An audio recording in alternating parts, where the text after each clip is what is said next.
welcome back to the 13th Ordinary Meeting of the 168th session.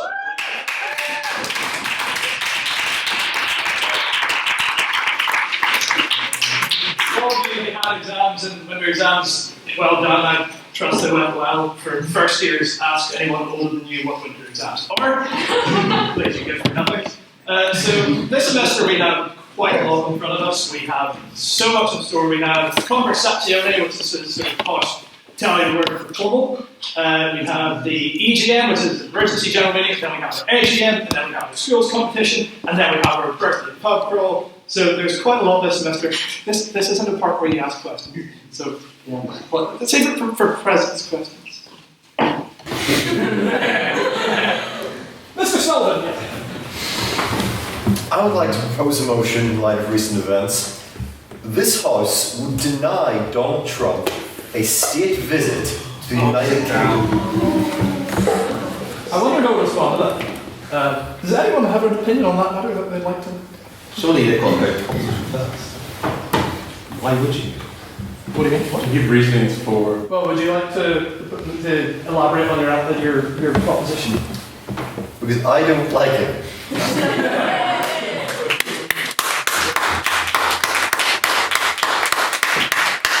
Skillfully argued. Mr. Whitehurst?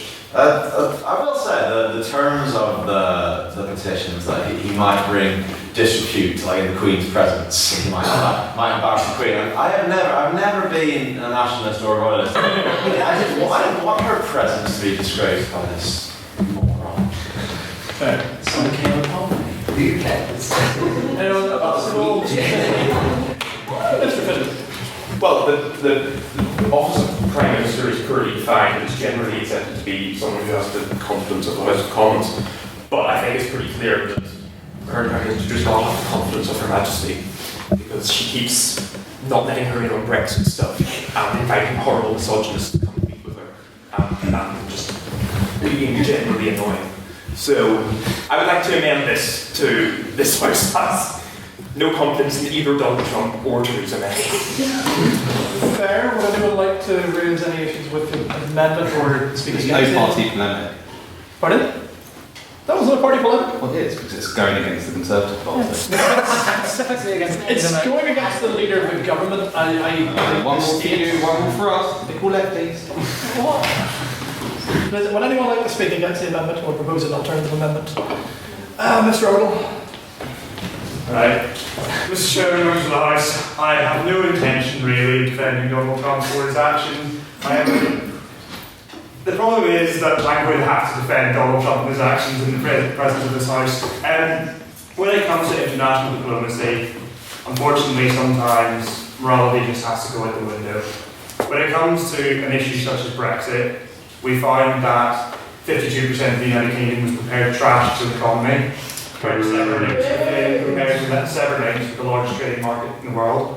And therefore, foreign policy now has to become commercial. If we are to survive in the next coming year, following Mexican single market economically, giving you in here, future graduates, jobs in a market, there will need to be free trade deals done. Unfortunately, that means that the United States, who is one of the largest trading markets in the world, will need to do a deal with them. Donald Trump is a narcissist. Rolling out a gilded welcome for him is likely to get him on his good side of the lives to a better deal. As for affronting Her Majesty, I am very concerned about affronting Her Majesty, but let's be serious here. Her Majesty has dined with horrible dictators from across the world, all over the ages, and she is very capable of dealing with. Let's not forget this is the woman who drove the King of Saudi Arabia around in a Land Rover, despite the fact that women are unable to drive in Saudi Arabia, basically giving him the two fingers, and then and leaving back off to Buckingham Palace to do another deal with the government. This is a woman that is very capable of doing international diplomacy for us and getting a better deal for us. It's time to roll out the red carpet. We all hate Donald Trump, but unfortunately he is the President of the United States of America, and we have to deal with that.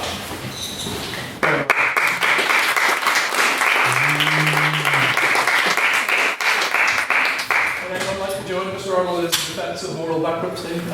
Dr. Miller. So, we are leaving the EU. I currently think against Phyllis' motion that she's playing a brilliant game right now. The only way you're going to get this 27 block EU thing to start shaking is if they know that Britain has got a better offer elsewhere. Okay, and the bottom line is, once England, UK, leave the EU, the EU's economy shrinks by about a quarter. Okay? The American economy is then about $3 trillion a year better than the EU. It starts dwarfing it. She's playing this game to play the two off against each other, and she's doing it brilliantly right now. It's about time we as a country, I know some people here think now, but it's about time we as a nation start getting behind her and start allowing her to play the game that she's playing. And it's a game. She would rather have a trade deal with the EU. It makes much more sense to close down a whole handful of businesses to then spend 5 years for new businesses to start exploring new markets. It makes more sense to do that. But to get a deal with the EU, you have to go there going, we've got a better offer here. What are you going to do now? We can walk away and literally with the same line that Nigel Farage has been using, which is no deal is better than the current deal we've got. And that's how she can go if she knows Trump's in her back pocket. And that's the bottom line right now. So yes, he is an arsehole.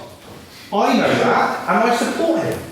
Okay? He is an absolute arsehole. But he's an arsehole who actually gets the economy of the UK into a better place than it is right now as a member of the EU. So it's about time we actually drop our moral high ground for a year or so and start playing business with our country's economy and winning. So, would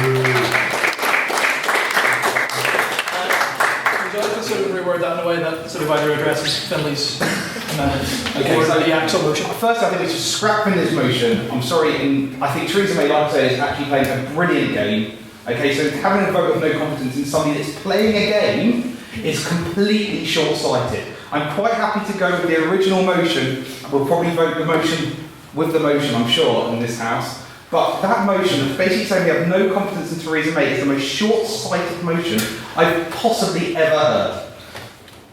Right, well then, on that we'll vote on the amendment. Then, all in favour of... What was your amendment again? Sorry, the exact word. I didn't really think about it. No. This House has no confidence in either Donald Trump or Theresa May. Okay, then I think that's a pretty uncontested proposition. shall we vote on the amended motion then? This House has no confidence for Donald Trump or Theresa May? Or the original motion? We'll go for the amendment. So all in favour of having no confidence in either Donald Trump or the Prime Minister, say aye. Aye. And all those who do have confidence in Trump and the Prime Or at Minister? least one. All those who disagree with the amendment. Yeah, so you say nay. All Sorry. those who disagree with the amendment say nay. Nay. Those say abstain on the amendment? Nah. It's kind of mixed all around, to be honest. So Nobody has any confidence in anyone? no one has. Yeah, they're all very nice. The motion's been basically, the amendment's been denied, it's now time to vote. So it's not that. On a point of order, nobody seconded either the motion or the amendment. I'll second the motion. Then we will vote on the initial motion. This House would not give Donald Trump a state visit. All in favour of giving Donald Trump a state visit, say aye. Aye. All those against giving a state visit, say nay. No. And anyone who wants to abstain on it? I don't really want to cut that, to be honest, because it was very close again. So I think that may happen. Have you actually got a number? Pardon? Have you actually got a number? No, it's private members' business. We don't need an actual. So the motion was what, abstained? Well, no, it wasn't that. So the next item. Thrilling stuff. Yeah. Woohoo. So next, anyone else who has the private members' business, something that's a little lighter, hopefully. Yeah. Yes. Well, Jeremy Corbyn said yesterday that he supports people. He supports people who choose to be gay and lesbian. Is that a setback for the LGBT community? Yeah. Yes. People who choose to be gay. Does anyone have an opinion on that? Yourself? I'd just like to say that it doesn't damn well matter whether it is a choice. Like, even if it was a choice, but I don't think it is, you should still be able to choose to do it. Like, it still doesn't harm anybody. But should be able to choose anyone. the LGBT community to make a comment like that. Probably. Jeremy Corbyn causes a lot of harm.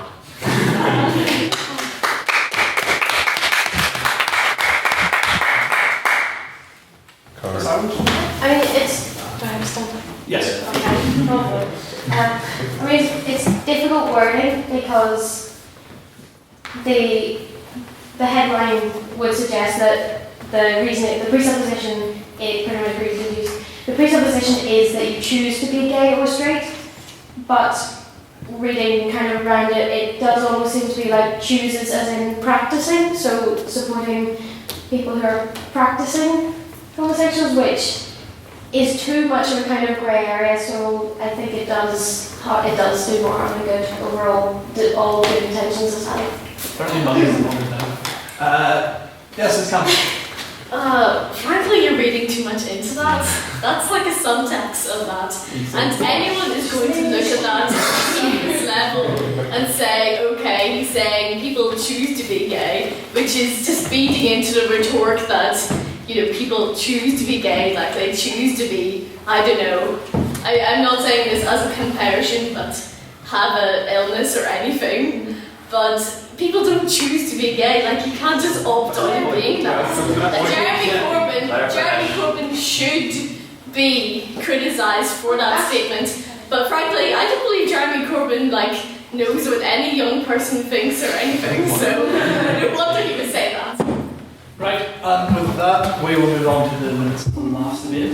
That the motion being this House would be unionise ourselves. It was a hard-hitting and very serious debate. Everyone was asking very somber questions, so with that we'll move on to minutes. That will be read by Mr. Peter Dunn tonight.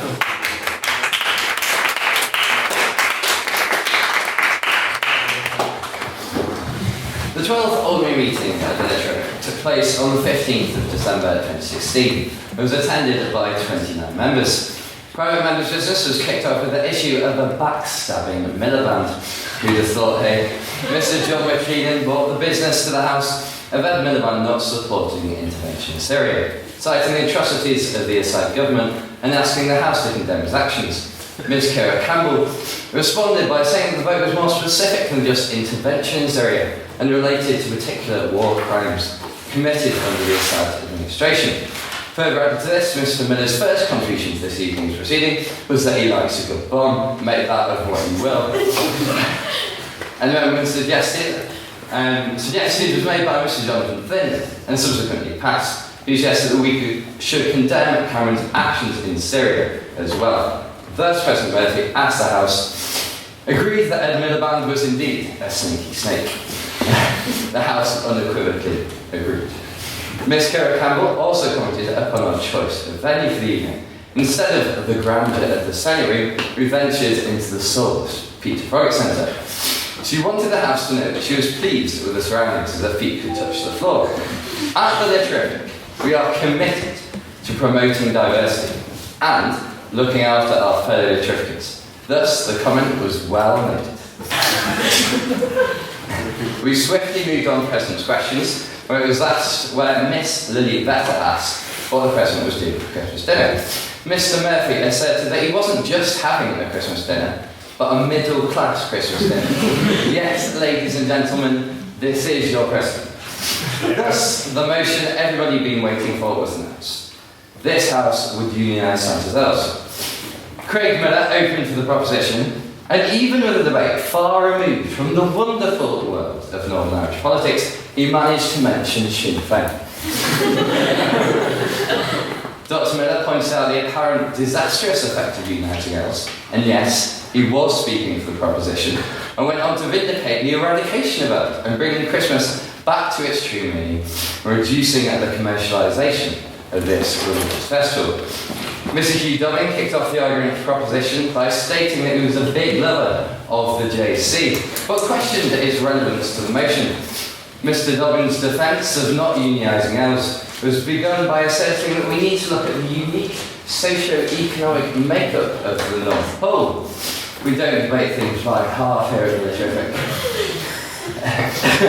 He also claimed that the introduction of a union of elves would foster a class system and the deep struggles that we all know come with that. He asserted that elf culture is completely foreign to us. We know nothing about them or the ideals that they have, and thus we shouldn't be unionising elves. Up second proposition was Mr. John McLean. Sounding worryingly similar to some of our snakiest snakes of politicians, he claimed that by unionising elves, poverty could be wiped out in the North Pole, and he would even deliver a budget surplus. Mr. McLean went on to state that Santa was indeed a racist man. One of the very bizarre claims from speakers by all sides, which were made throughout the evening. An interesting turn in the speech, Mr. McLean concluded that food prices will rise, rich people will then die, and we will eradicate poverty. Try that, emphasised. Speaking second for opposition was Miss Rachel Ireland, who pointed out that elf genocide, propagated by the two speakers of the opposition, was interestingly not the way to go forward. She cited the wonderful documentary film starring Will Ferrell and concluded that we don't know enough about elf culture to intervene. Closing for the proposition was Mr. Matthew Sullivan. He declared that despite the carefully manufactured publicity surrounding Mr. Claus, that he was in fact someone of an incredibly insidious and evil nature. He argued that this evil dictator needed to be stopped and cited that due to the West tradition of intervening into situations whenever and whatever the situation, now more than ever, they were needed to overthrow the dictatorship that shackles the elderly people. By starting a revolution and the unionising of the elves will be paramount to this. Closing for the opposition was Mr. Jonathan Finley, who agreed that Santa must die. Bit extreme, but there we are. He points out that unionising elves would only further entrench their place in such a repressive system. Santa wants unions, he claimed, to stupefy the workers and think they are free. Mr. Finley gave a vision of complete equality, or so he claimed, and that no elves would want to go back to the drudgery and uniformity that they face today. He concluded by stating that the only clause they want for Christmas is clause 4. Hey. Questions were then heard from Mr. Chris Spack, Miss Kara Campbell, Mr. Robert Clark, and Mr. Calvin Black. Mr. Murphy then announced the result of a very close competition, which ran throughout the evening's proceedings, that of the greatest pun. Mr. Jonathan Finley was awarded a full tray of Tesco's finest mince buns for his National Elf Service pun and the couple.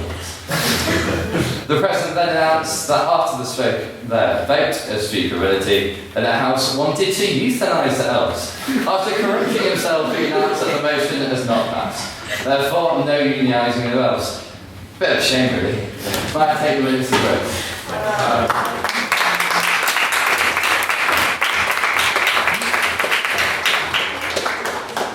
And last bit before we move on to the debate, one, I should just clarify, one of the things that's coming up 2 weeks from now, the EGM we're going to be having, not next Thursday, but Thursday afterwards, is pretty much just an emergency general meeting of the society to finally sort out who our treasurer is going to be for the AGM. Basically, because it's an executive role, it has to be decided by a vote of our ordinary membership. So you'll have an opportunity to hear from the candidates on that evening and to vote on the matter. We'll also be tabling a couple of amendments because over the past year we've sort of noticed that. There are a couple of things about the society that could work a bit better. Certainly the work that's placed on all the different council members is slightly more onerous than we'd like. We think there are things that we could be doing a lot better, and therefore we want to create 2 new rules on council. More info on that at the AGM. So you have an opportunity to vote on that. You also have an opportunity to sort of probe for any more information you'd like on how the council is run and the positions that will be talked about. We'll also be running some of the passing standing orders just on the general running of the society in general. Yeah, so with that, we'll move on to the President's questions and then on to the debate. So if anyone has any questions for me, Mr. Whitehurst. If you had to play one game with Theresa May, and why is it buckaroo?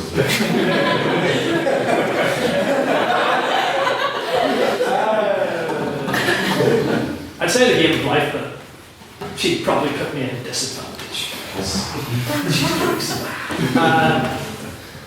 Do you not want to play stop and search? Twister, because she's very good at contorting and spinning. I don't know.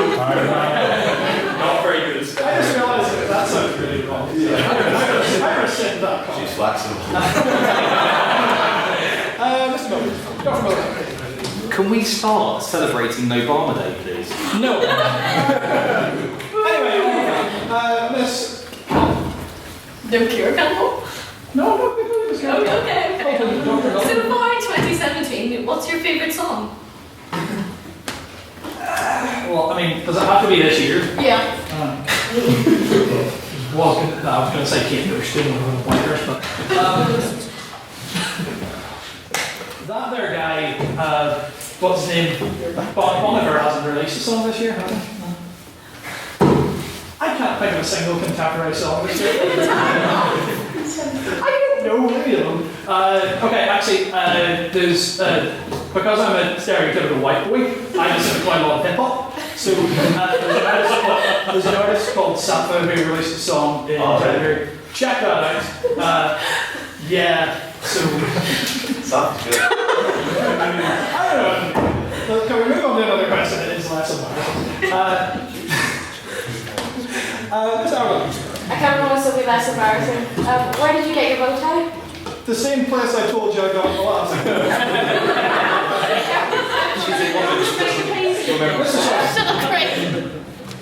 He's got a smaller brain.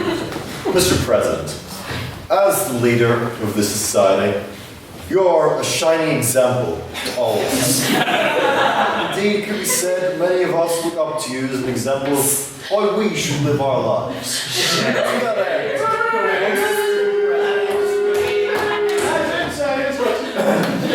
won't you kindly enlighten us lowly masses as to the contents of your breakfast? Oh my god. This is really bad. I had a cheesy curry chip at 4 o'clock this afternoon. So, and it was really nice. You know I'm not stupid. Pardon? You live at home. How does your mother not look after you?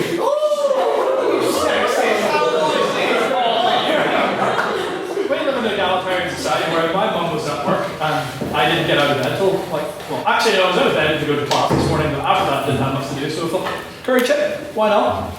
So yeah,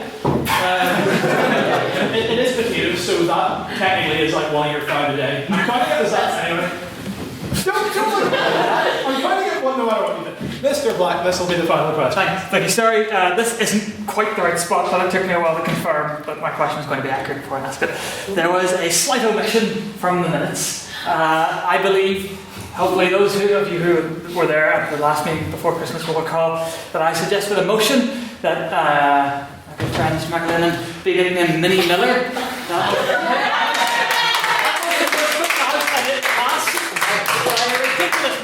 I should remind the House of that. So just, I did pass by these hands. We have to be selective, considering how important the motion It was not your motion, the general motion. We had to I wanted to remind the House. Do you remember that? That's my question. Yes.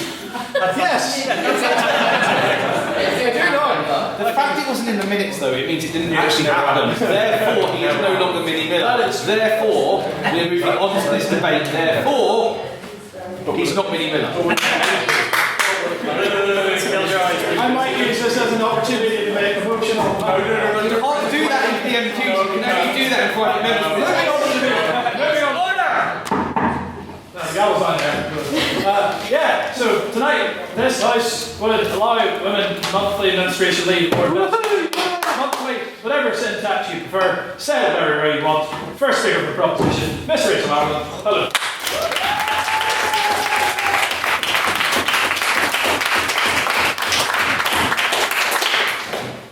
This is very strange.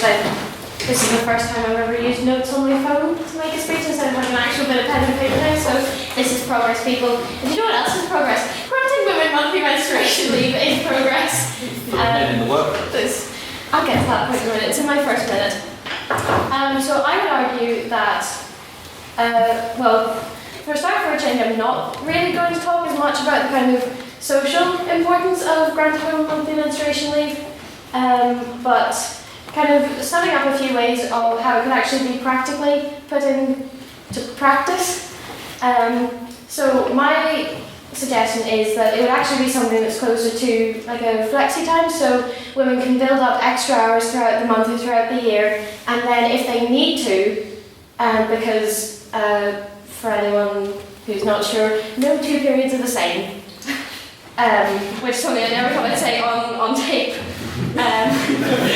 But you might not need, the point is you won't need the same days every month. You won't need exactly the same calendar days every month, and you won't need exactly the same days of your cycle off every month, because symptoms, women who experience particularly heavy cramps or nausea, for example, will not experience those at the same level every year, month.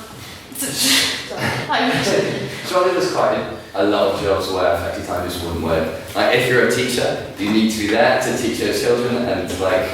This is true. I am coming to that. This is true. I am coming to that point. But finishing off for kind of standard 9 to 5 jobs where maybe when you are menstruating, coming in from 9 to 5 isn't really feasible for a number of reasons that may or may not be medical. You may women and people who have periods experience a number of different kind of symptoms where sometimes those can be medicated, sometimes they can't.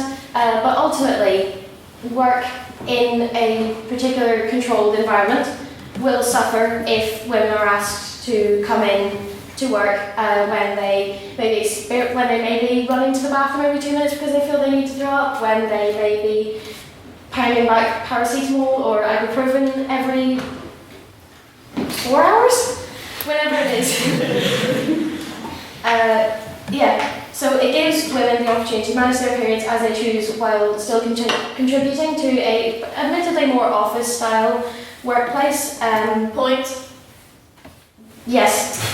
Okay, so say you have some women who are taking their leave and some who aren't. Isn't this just going to lead to discrimination in the workplace because they know who is taking leave and who isn't, and the ones who aren't taking leave are going to be promoted while the ones who do aren't? Well, no, because this is where the flexi-time system would, in theory, and it is just in theory where that would come in, where women are building up the hours in their own way, and it's not a case of the fact that you have to come into the office every day as a sign of dedication. It's putting in the work where and when you can and managing your body effectively and always doing the work that you can, to the best of your ability. But for jobs like teaching, where you do have to come in every day, and caregiver jobs where kind of taking time off may not always be an option, this would vary from workplace to workplace. Some schools would be happy to stop. It's an issue of stockpiling and putting hours in elsewhere so that you can work in different ways at home. The tricky issue is with this motion is that there's no one way to do everything, because jobs are so different, because women are so different, and it's just a very difficult thing to regulate. So my slightly more practical, slightly less social option would be the flex time issue. Would be having people put in different hours at different times so that they could hopefully work from home and either catch up or build up their hours during the rest of the year. I can't promise that it's the most practical or the most viable situation now, but neither is what we've already got. Neither is forcing women to spend so much money on so many different products to contribute less. And I think that is where the discrimination comes in, is that women's work is being affected by something that they can regulate but can't control. And it means that it's the same as it extends to childbirth when you don't have your period. It's still it's a vicious cycle that can never be won, because regardless of what you try to do, it's still seen that you're putting less and less time into your work over the months, over months and years and even longer maybe. Because for some jobs, when you do have a child, that's slightly different. It's hard to come back. It's always hard to come back from, and it's hard to recover from these issues that sometimes women can't control. So I think I'm arguing that even in this way, because it's not ideal, I'm not for a minute suggesting that this is something that would have to be implemented. From this point, it would give women and it would give businesses an opportunity to work together and it would be different, as I've said before, it would be different from business to business, and it would be different from workplace to workplace more generally, and it would be different country to country more generally, because it isn't something you can regulate, but it starts a conversation, and it puts something in motion that can be improved on over time, but the current system we have isn't working. And even if women can just work in slightly different ways so that the work they're doing is better, so that you could sit at home, so you could sit at home instead of sitting in an upright office chair or walking around, so that you could do different kinds of things, like you could be catching up on notes, or you could be typing up minutes, and you could do that with a hot water bottle on your lap instead of having to sit upright and convince everyone that you're doing fine, when on the inside it's just kind of a lot of fire and screaming. Maybe that's just me. But I know from personal experience that I work a lot better at home on days where, not even period specific, on days where I'm feeling down. I feel so much better if I can just sit wrapped up in a blanket and work in my pyjamas, and my work is better. My work definitely suffers when I have to come in and go to meetings and go to class. And I think that given enough time for a system like this to be put in place, I think general work, not just women's work, I think all work would improve.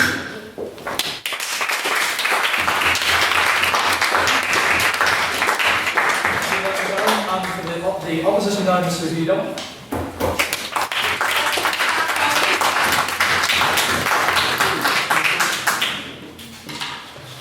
Alright, members of the House, today I would like to make the claim that it is absolutely ludicrous that we could try and introduce a system of monthly menstrual. Now, first, I'm going to make what many of you here will see as a very bold claim, and I will say that trying to introduce a scheme like the one Rachel proposed or any other kind of monthly leave setup is anti-feminist. That's what I would say. That's the claim I'm going to open. Now, alright, something that's very important for perspective on this debate is that we need to look at the history of monthly menstrual leave and what's happening. It's not a new system. There are many places, especially in Asia, where it's already been implemented. For example, in Japan, there's been systems in place for monthly menstrual leave as early as 1947. Straight after World War II, they began implementing systems so that women could have this monthly menstrual leave. Now, why was this? This was because the Japanese government believed that women who were on their period, who were menstruating, were incapable of working. They said that you're in this weakened state, you can't work, you're not going to be as good as the men, go home, tend to your children, whatever. That was their perception. On that point, yes. Okay, I'm just going to say this. You don't know what it's like to menstruate. So how can you say that it's anti-feminist to say women can't work when some people who do menstruate literally cannot work because of how painful it is? To address this on two grounds. Firstly, the reason it's anti-feminist is because of this perception, as I said, existed where it had already been implemented, that women couldn't work.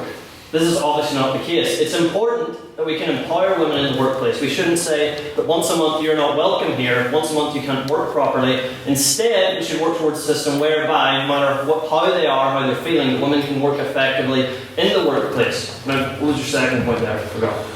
You forgot? Yes, there's two bits to the question. It's just like rambling. I'm not going to repeat it. The point being then is that we need to work with women or in the workplace that they can be effective and contribute all around the month. Not like the system in Japan where they said, you're not capable here, that's where it's going. You said that people can be in pain for extended periods of time. That's completely true. And as Rachel's already said, it varies from woman to woman. That is completely true. My sister was telling me about a friend she has who was bedridden for 4 weeks because of her period. Now, at that point of things, it's not just an issue of granting monthly leave. That is serious medical trouble you're having.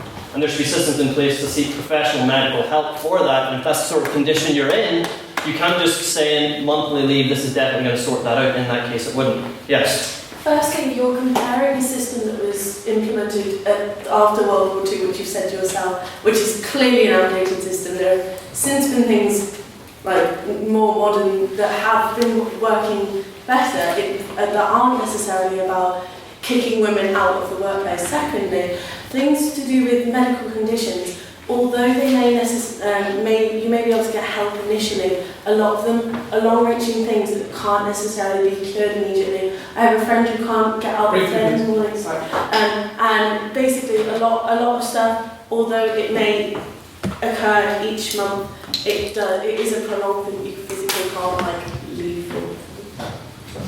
And if that's the sort of state you're in, monthly leave isn't going to help.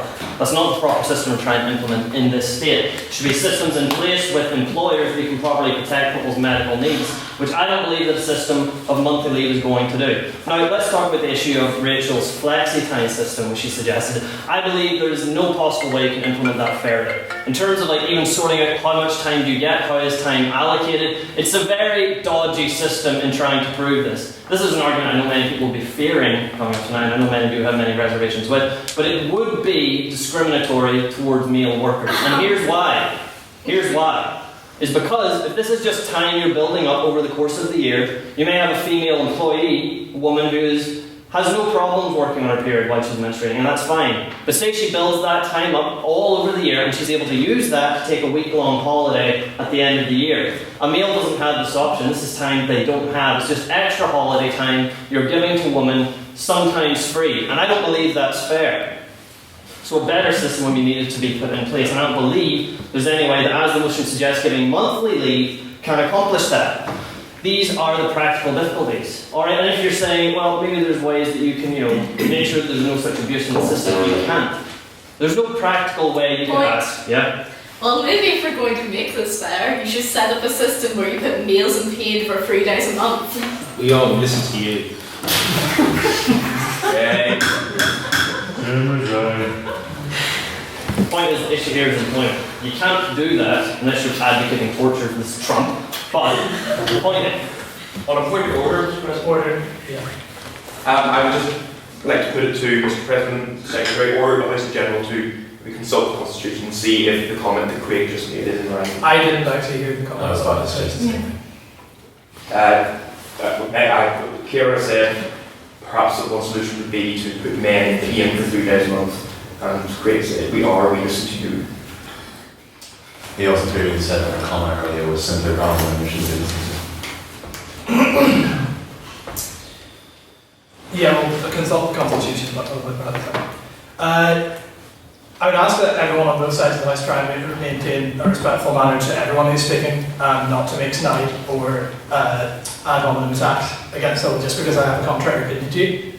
The clock is paused, so we're going to continue on from here, and if I would just ask that everybody has a bit more respect for each other and doesn't make attacks on each other for no apparent reason. Here. And with that, I'll let you continue on. At 5 minutes away, you have just under 2 minutes left to speak. as I was saying, this is something that needs to be looked at. I'm not saying that we can't have employers provide a way to help women who are on their periods, who are during menstruation. Of course, I recognise it's difficult, and it's something that has held so many women back in the workplace over the decades. But we can clearly see there that monthly leave isn't the proper way to resolve it. We need to look at alternate solutions. What are they? I don't know. But monthly leave, it presents far too many difficulties in trying to implement it that we can actually create a fair solution, not only to women in the workplace, but men as well. It's about making us all equal. And this type of solution, like a flexi time, maybe Johnny has a different solution. I don't believe those would work either. But the point is, I don't think those accommodate the needs of all employees perfectly. That's the point. We need to create a system which accommodates the needs of women who are on their periods, but one which is also fair. Yes.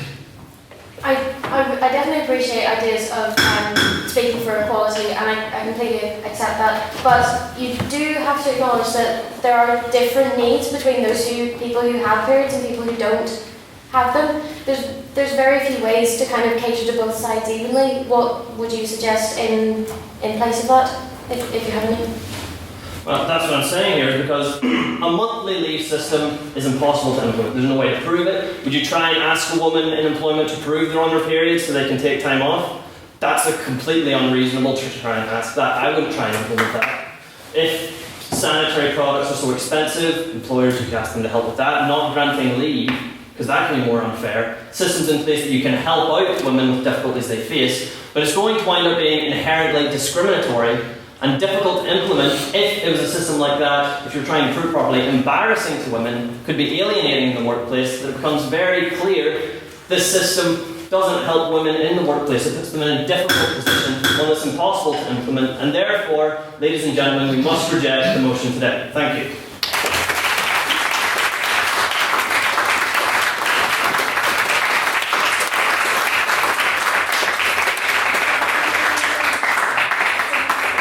That concludes the case for the proposition tonight, Mr. John Finlay.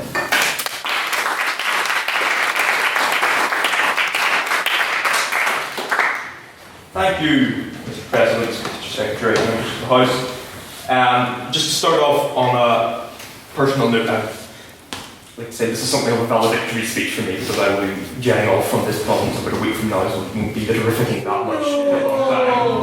I'm touched by your concern, but it's not enough to keep me here. Also, I think it's rather tedious that this point has to keep being made, and I know the reason for it this week, and I know that certain other societies were approached to come forward with speakers, and certain other societies, as has happened in the past, came up short on that. I would suggest to the female members of the House that in the absence of other societies who are willing to step up to the mark and put forward speakers that actually represent the issues that we're debating, it might be time to start thinking about throwing your hat into the ring. Don't be scared. They're not all like me. Right there, I just wasted my protective minute. Wonderful. A couple of points of rebuttal, if I can find it. Hugh, you put forward this idea that if the flexi time idea that you put forward, that women who don't have as bad periods could use that to build up holiday time. No, I think I would just ask the House to reflect on the implications for women's character that has. If you are assuming people are going to defraud the system, if you're assuming that you should keep in reserve policies that can help people because some few nefarious types might attempt to defraud it, I don't think that's the most open-minded way of proceeding. You also said that you accept that there may need to be some special provision, but the monthly system isn't the best. I will set out a slightly more abstract argument later for why I think it should be targeted at the monthly cycle. Other arguments that have been touched on against the proposition include, well, perhaps not tonight, but in the general debate, that this could be a disincentive toward hiring women or promoting women, and again, you're cutting off the nose to spite the face or something along those lines. That is something that should be addressed in employment legislation and employment tribunals. You don't keep back welfare policies because they might disadvantage people. You make it impossible for them to be disadvantaged, or it's illegal for them to be disadvantaged by them. The question of abuse and how you reinforce this, I would put forward that this should not be, I couldn't find the right terminology, so I decided to hit on the terminology of passively enforced rather than actively enforced. So it's not means tested. You don't line up women and see if their periods are bad enough for them to deserve an extra day off work every month. But if they are seen out at, I don't know what people do these days, like the video game slot machines or whatever, when they should be at home racked with pain, then that can be recorded and that can be, because obviously there are some women that it doesn't apply to. There'll be women who I understand are, why we need more women, I don't know enough about it, but I understand as well as there being medical conditions that can make periods worse, there are some sort of the pill that can alleviate some of the symptoms. So go ahead. How would you suggest to try and police that system? Well, the way I just said, if abuse is identified retroactively, can you not accept that abuse of the system will be quite difficult? I don't think it's that. I mean, it's not an argument against sick leave in general that somebody might call in sick, but they might be at home or they might be out. It's assumed that it's unlikely that they will be identified, but we're always running risk. I think people would calculate that it's not worth the risk. But fundamentally, this is not just about introducing a new form of sick leave for women for an extra day a month. That sounds a bit reductive. It's about fundamentally looking again at the sort of cultural ideas and preconceptions that structure our economic life. I put it to you that something that is so ubiquitous for just over half of the human species as the menstrual cycle is very poorly served in society, in art, in literature, in culture. You know, something that affects so many people so often. You would think there would be, you would think if you went through the Louvre or the National Gallery, there'd be lots of representations of women experiencing premenstrual syndrome. But there aren't, because it's ignored. It just isn't taken account of. So any proposal that we put forward tonight is going to sound a little bit out there. It's going to sound a little bit peculiar because you need to shift. You need a, what was our favourite phrase from a couple of semesters ago? A cultural shift, was it? I have my bingo card ready. You need a little bit of cultural shift. And there was a company in Britain, in Bristol, a couple of years ago that introduced a system a little bit like this. And the CEO is a social enterprise, so I mean, we're not talking PwC here, but nonetheless, the lady who was in charge of that company made the case that it wasn't just about relief, it was about improving productivity, and also, this gets a bit airy-fairy, but she said, when women are having their periods, they are in a winter state, when they need to regroup, keep warm, and nourish their bodies. The spring section of the cycle, immediately after the period, is a time when women are actually 3 times as productive as usual. So it's not just about trying to offer alleviation and compensating them for something that affects them and doesn't affect men. It's about actually seeing how we can adapt our employment legislation and our economic life to reflect what is fundamental reality for more than half of the population. And I think purely for the purposes of redressing that imbalance, these proposals should be given the time of day. As Rachel intimated, some of these may not sound like the most practical solutions, but very seldom is the right thing, the most practical thing to do. We're talking about principle being at least as important as practicality, and that is the most fundamental question.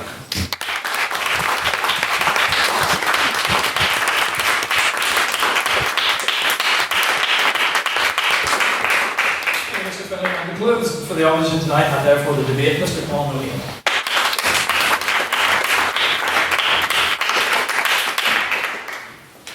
Ladies and gentlemen, before I start, I just want to say that we're probably the worst public services in the country when it comes to transport, and that's why this is like this, and it's sheets and wet, and stuff like that. So, this house will propose that women should have monthly menstruation leave.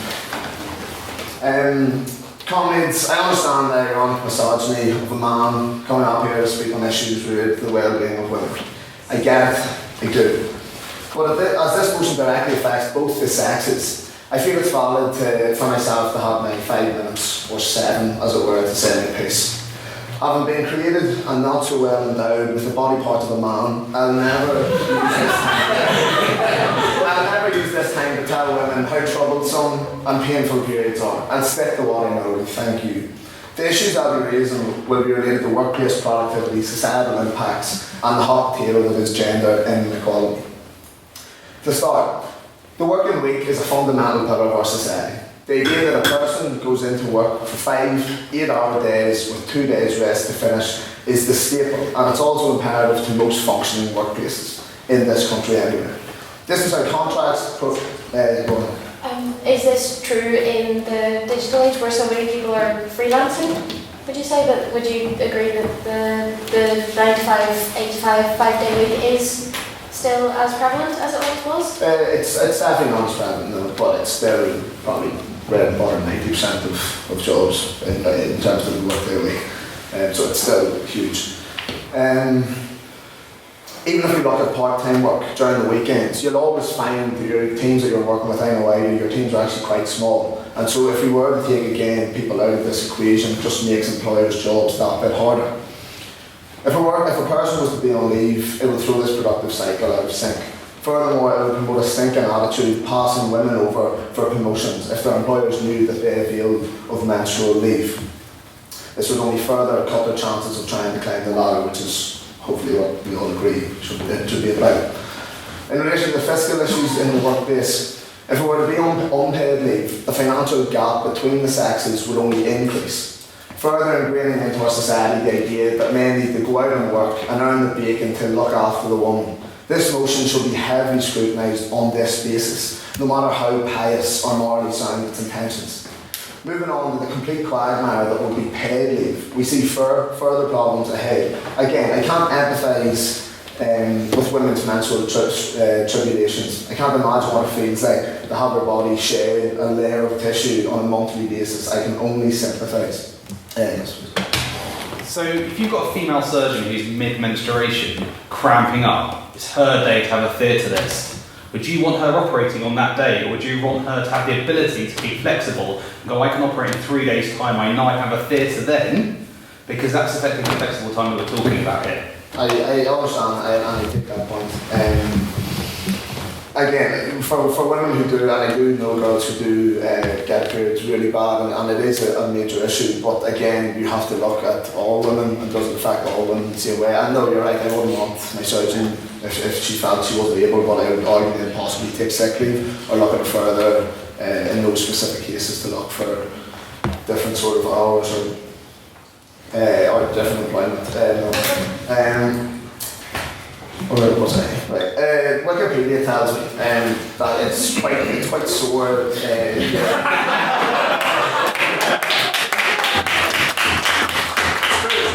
true, and the duration of which can range from 2 to even 7 days of pain and discomfort. If this were to be paid leave, what is to stop someone from taking the full 7? And in relation to your point about flexi time, that is effectively flexi time. It's not menstrual leave. Menstrual leave is where you actually get time off, and you shouldn't have to work extra hours to get that time off. That is what the crux of this debate is about. So this not only hurts the workplace, but it also hurts the individual, in that it will promote a resentment from their colleagues towards them. We as a society have a duty to care for all our citizens, and promoting this notion will only serve as a detriment in the long run to women. Leaving the male-female issues aside, even if we just look at women, what happens when a woman doesn't want to take leave, but her fellow women co-workers do? This will create a schism and a conflict even within the sex between those who believe between those who believe menstrual leave to be a fundamental right and those who believe in the idea of a truly equal working partnership between the sexes. Whilst discussing these delicate issues, we must always be careful to not conflate equality into the discussion. We have equality at the minute, whereby a man goes to work and works, and a woman goes to work and works, and they both go home and having worked the same hours and receive the same pay for their labour. The Equal Pay Act of 1970 took care of that on force. So this isn't an equality discussion, and we would do well to remember this as the motion is battled about the room, like one of those epic tennis battles between Roger Federer and Rafael Nadal. On that one? Yeah, right. On that one, sure you don't take it. No, thank you. I just have a bit to get to. I will take it at that time. Periods are a natural process within the female body. As inconvenient as they may be for a lady, they are not an illness. Among that, it is also one of the most eagerly anticipated times of the month for men in relationships, where they can breathe one huge collective sigh of relief as they realise they're constant falling yet again. But seriously,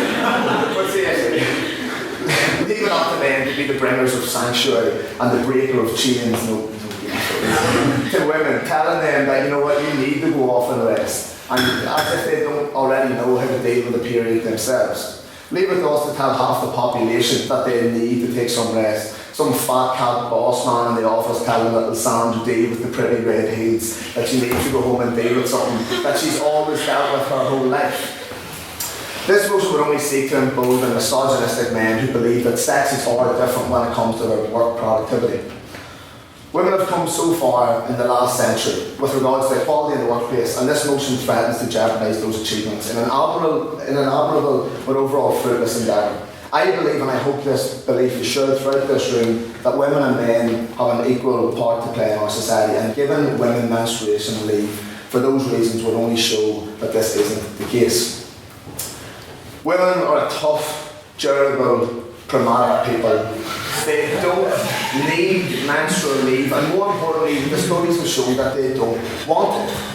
I'll first by referencing the comedian Shang Wang when he said, "Why do people say grow some balls? Balls are weak and sensitive. If you want to be tough, grow a vagina. Those things can take a pound." Thank you.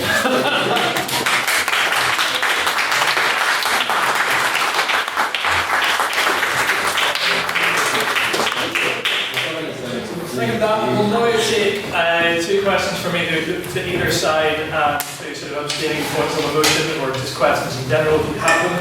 Just remind all speakers when you're answering questions to stand up and ask the person directly. So any questions for the proposition to start off? Mr. McAlin? I think the Brock touched on a brilliant point that, for example, I'm thinking that you work better at home whenever you're on menstrual leave. So people working from home isn't uncommon. I don't see why it could be possible that they would work from home. I know that some people like teachers, it can't work for them, but I don't see why they should pick some of the shelter just because some people can't make use of the policy. I'll take whatever it is. Yeah, no, I definitely appreciate that. That was kind of my point earlier, was that a lot of jobs are freelance and they're digital and you can work from home. A lot of people do have to work on the move. But for jobs like teachers and surgeons, where you do physically have, even part-time work where you have to go into a shop and stand behind the till for 5 hours like I had to do today, it's totally, like I'm about to say, it's totally fine. But yes, sometimes you do have to go into a job and sometimes it is unavoidable that these two things will clash, and I think those people who have periods, I think they have to be taken into account in some way, because you can't just tell your headmaster, "Oh, I'm not coming in today, I can't do it." But that would be where some kind of system could be implemented, where a provision could be set up that people who do experience periods can have something left over to the side to give to a class or to give to someone else, and to delegate the roles when they can't work as effectively. I think it's really the kind of crux of my argument. And would the opposition like to respond to that? I don't really want to say question because it wasn't really one, but statement. Do you amongst yourselves who wants to respond? I take the point, and I think it's something that we can look at, but for this motion it's menstrual leave, and so like leave means you're out, you're not working from home. As much as I will be open to discussing that, I think that's a good idea, it's a great idea actually. Menstrual leave means you're on leave, you don't have to work and you shouldn't be made work, and that is what this is about, so we can't really conflate the two of them, say the same. Any questions for the opposition? Really? These were right. Any questions at all? In the face of nobody else asking. I mean, you can give it to all of them and they can ask. What's it? Right. You're on.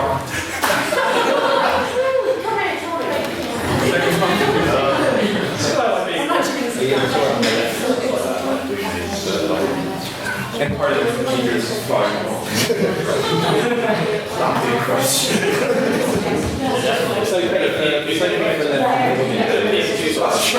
Okay, so on the point of discrimination, where did you get the point? Oh yeah. Where did you get the point that this was forced leave? No one ever said it was forced leave. Thank you for that original question. Was that in relation to what I said about? Yeah, everything you said.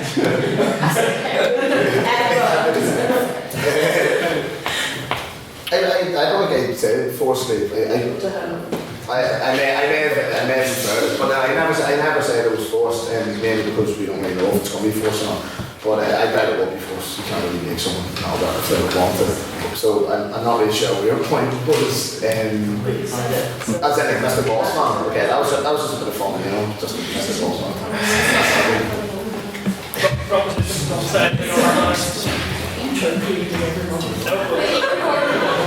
This is just so silly. But the motion, I know we have done redefining motion here, but the motion does say allow. And I think it takes a certain amount of dexterous constructivism to interpret allow as anything other than making it voluntary. So, I think that was enforced. Any points abstaining on the motion? Any points of clarification you'd like, or is there anything you thought both sides were particularly lacking you'd like them to sort of restate maybe on the matter? 2 points. One, if the bleeding comes from the uterus, not the vagina. Two, so I'm just picking up on this final point then. Two, menstruation is a natural bodily function. Completely agree with that. Painful menstruation, however, is not. Okay, painful menstruation is actually a medical problem. Okay, and it's a medical problem that people should be seeking their GP about. And there are GPs out there who are specifically trained to deal with this problem. I know that seems funny, but there are GPs out there that are specifically trained. You go down to every single GP practice in Northern Ireland and the rest of the UK, and there'll be one designated GP for this exact problem. Okay, it's an underused service, and it's one of the reasons why we're having this debate now, because people find it funny that it's a medical problem and we should seek medical advice. Okay, so yes, having a period is a natural function, but when it becomes painful, it now becomes a problem, and it's something we should be seeking medical advice about that we don't do in this country. Okay, and I'm going to put this to both sides. Why do you think that is? And do you think that's why there's some humour around this debate right now? Proposition? Yes. I completely agree that a painful period, an exceptionally painful period, is a medical issue that needs to be medicated or dealt with by a practitioner. But most women and people who have periods will experience some form of menstrual cramping because you're shedding a lining, and that hurts. That always hurts. And I think the humour is that this entire debate has been on all sides, myself included, been speaking generalisations. Because, as I mentioned earlier, each woman is different. Some women will self-medicate, some women will go to a GP, and I think the issue comes with women who don't have it bad enough, maybe, to feel that they need to go to a GP. And it's what workplaces can do to help all women in all ways, be that advising them with some kind of health advisor to go and speak to a GP, or women who can self-medicate, and sometimes that's at home, and that's why leave and giving women the option, this is the key part, giving women the option to do that is the most important part, I think anyway. If you want to respond to that? Well, that's the point I actually made, is like I gave the example of someone who's bedridden for 4 weeks. That's not something you can fix with monthly leave. That's something that you need to get serious medical attention to look at. And if we're just trying to give out this monthly leave, this is going to almost accommodate people who are having serious medical problems, as Craig said. That's why I believe we should be working towards making it so that women can be in the workplace and trying to accommodate that, rather than saying that once a month we should be allowing you to leave, as if we're accepting that there's going to be times when people are incapable of working. We should really be trying to make as many efforts so that we can all work, and to make workplaces a more equal and inclusive place as such. Thank you, Hannah. And any more questions for the proposition? Yourself, sir. I believe Mr. Finlay made a point near the end of his speech, in which he stated that it was perhaps more efficient to have this menstrual leave. Now, if it were more efficient, the free market would implement it. And if I may evoke the efficient market hypothesis, the fact that it's not currently in place generally shows that it's not more efficient. How do you respond to that? Right, I'll take it.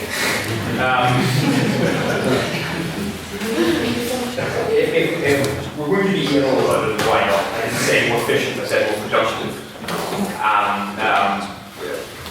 I think they're not entirely the same thing, because efficiency is sort of a cost-benefit thing. It's how productivity relates to the cost. And as I said, we're not entirely sure that this is necessarily the most cost-effective obviously we said it might not be the most practical thing, but I hope I made the case reasonably enough for why I still thought it was the right thing. This point about the free market would have done it if it was more efficient. I think that if we have a free market globally, if we don't actually just have a lot of wealthy capitalist states that like to impose the rules of free markets on poorer countries, but like to give quite a lot of help to particularly their military and technological industries. But if we have a free market, then I suppose, yes, it's terribly efficient and it's terribly effective, and it doesn't matter that it destroys the environment and makes people poor and things, because at least it's effective and efficient, right? Opposition? Would you like to respond to that? Do you want to take up on that, or how would you like to direct it back? So that, I totally buttered that up. Would you like to pass comment on that? No? Right, then, one more question for the opposition. Make it a good one. Ms. Pepper? Mr. Cohen, throughout your speech and everything you said, you keep coming back to the fact that women have to be specifically in their workplace to be working. But I really don't understand how actually being in the physical place changes their productivity when being at home would be perfectly fine. You never kind of specifically said why they need to be, like, say if you're in an office, you're always like, we need to get them back into the workplace. Why does that? Well, I'm thinking for more, like, less kind of hands-on jobs. Of course, the point is this, the motion, I'm going to scroll it again, the motion isn't this House would allow menstruation leave for office jobs, this House would allow menstruation leave. Here.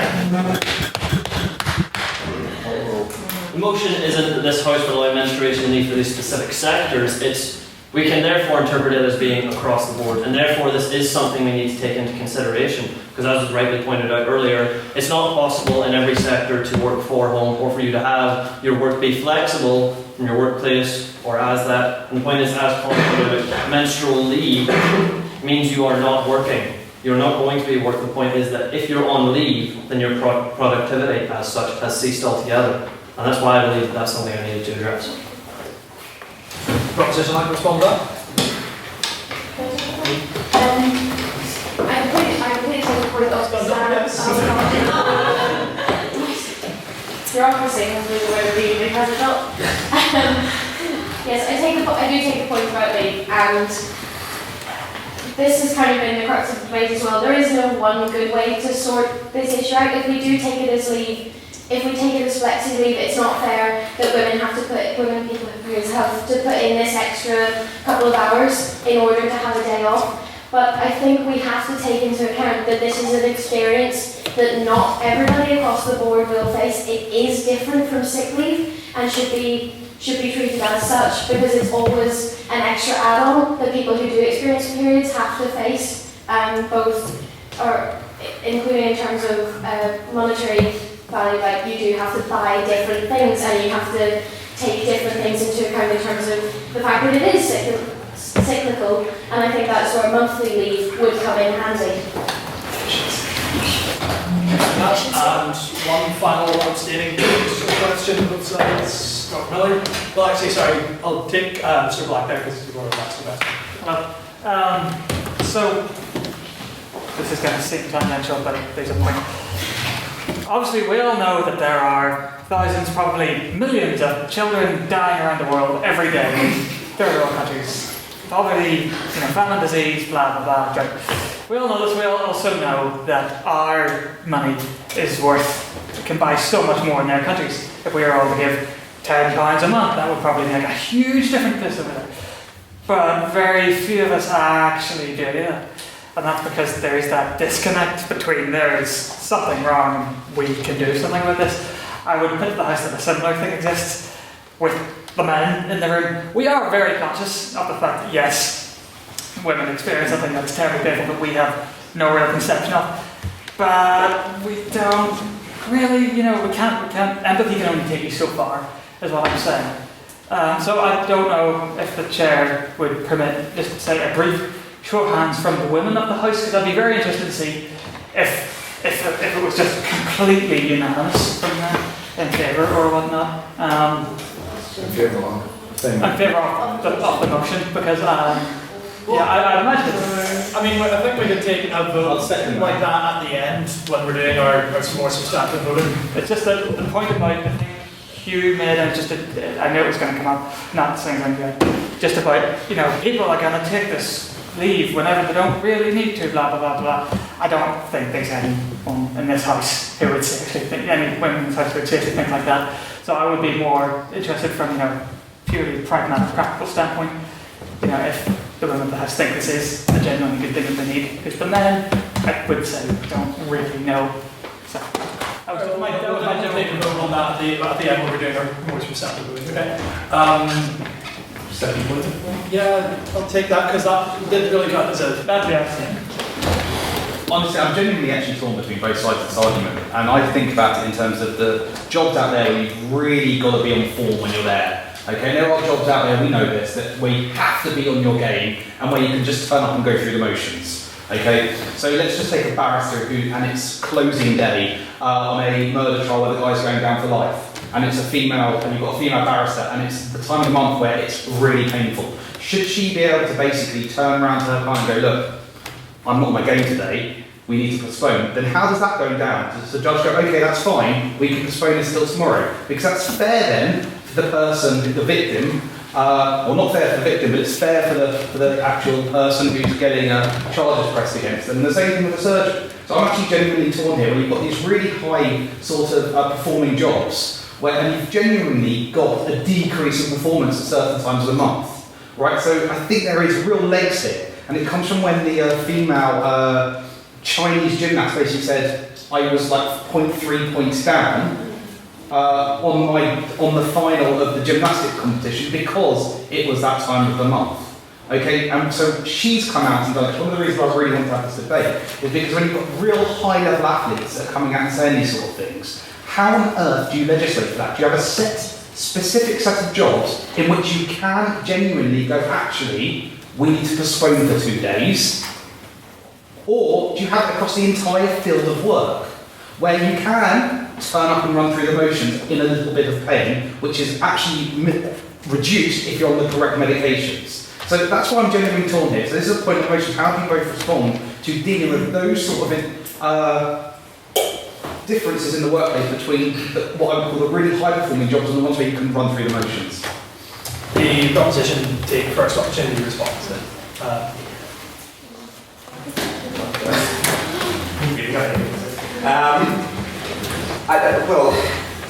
I would say that there's been some disparagement in the debate of generalisations, but I think when for this sort of thing we do have to talk in generalisation. If you're formulating policy based on things that are medically different between individuals, you have to generalise about individuals, and if you're formulating policy in practice, a national government cannot break down employment policy by job. Can you defer for one? Just regarding judges, they already do that with their tax allowances.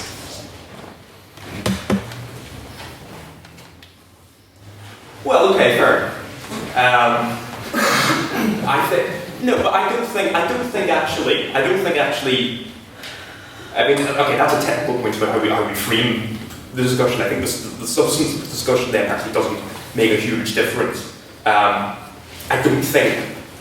I think again, if we're in a position where we're saying we will only give women this leave if somebody's life depends on it, or somebody's freedom depends on it, if it's in the case of the surgeon or the barrister, I think that still proceeds on a premise of a certain amount of cynicism and skepticism about women, that you assume you don't assist them unless it's really, really necessary to, rather than starting on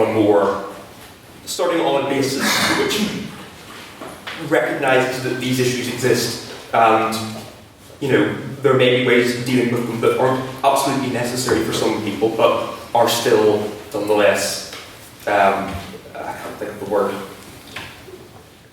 No, yeah, right. There's a better word than right. It's not, but it's not in my head. So let's go with right. And anyone from the opposition?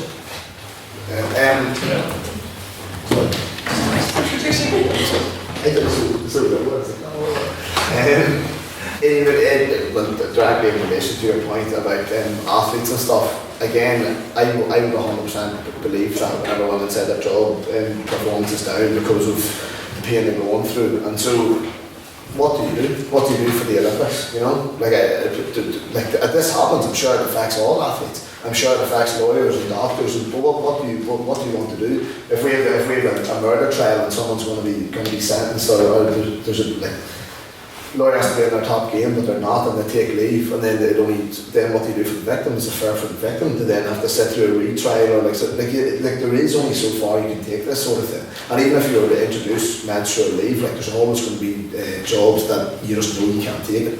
As a woman, you know you can't take the time off, and so I agree it's really tough. I can't empathise, I can only sympathise, but it's just a case of I just believe you can't have it because there's just so many avenues that you can never fulfill if you go down that road, whereas if you just have a blanket ban as such on not having menstrual leave, well then everyone's in the same boat, and so that's right.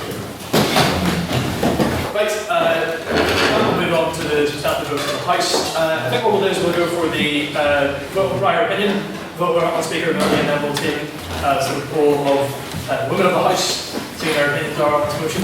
And with that, we'll do the prior opinion motion. If before you entered this room tonight you were in favour of the motion, please raise your hands and say aye. So to reiterate, before you entered the room tonight, you were in favour of allowing women menstrual leave monthly.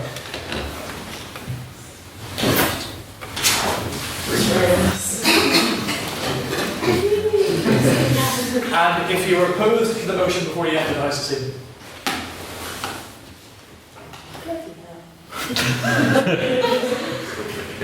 Sorry, Councillor. I don't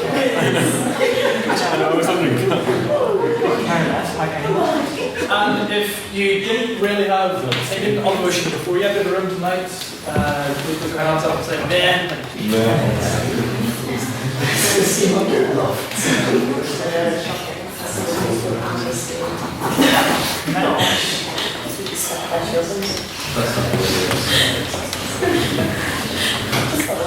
And this is the vote, sorry, is on who you think spoke better tonight and argued their case better. So if you thought the proposition put forward and correctly stated the case and correctly convinced you of the case, as you say, please raise your hand and say aye.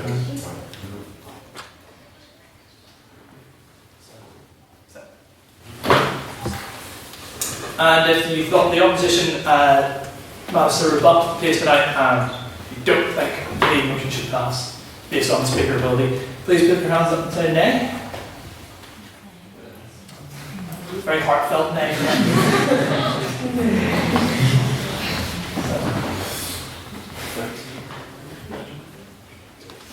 A bit slowly.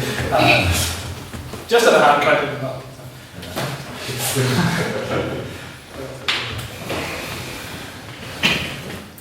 And if you thought both sides sort of equally stated the case and spoke just as well as each other this evening, please raise your hands and go, yeah! Woo! Yeah! Everyone loves you. That.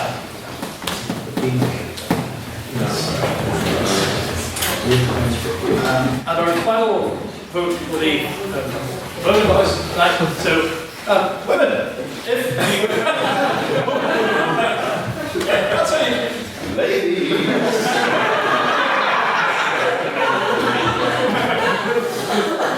I'm not my own brain and I'm pains to dig any further. So if you agree with the motion, please put your hands up and say aye.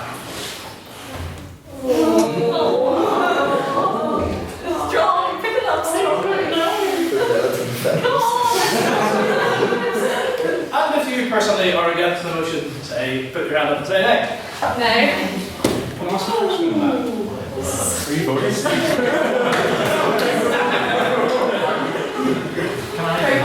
I'm just merely putting a point forward that based on that vote, there's got to be some bias based on how bad the women in the room are experiencing.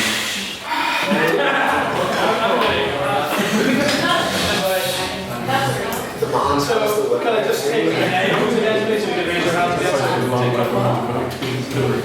Taking the nay votes again? Nay votes again, please.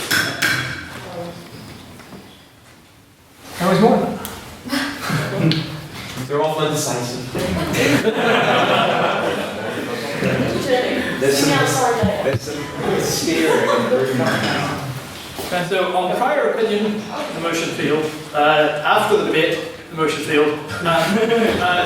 In a shocking turn of events amongst women in the House, it also failed. The motion's failed. Let's go to the pub.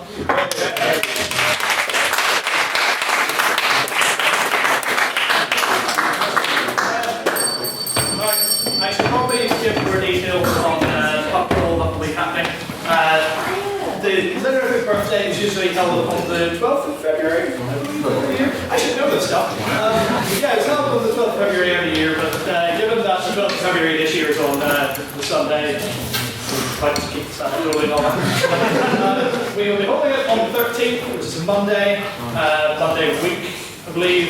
We'll be touring various establishments of historical import throughout Belfast.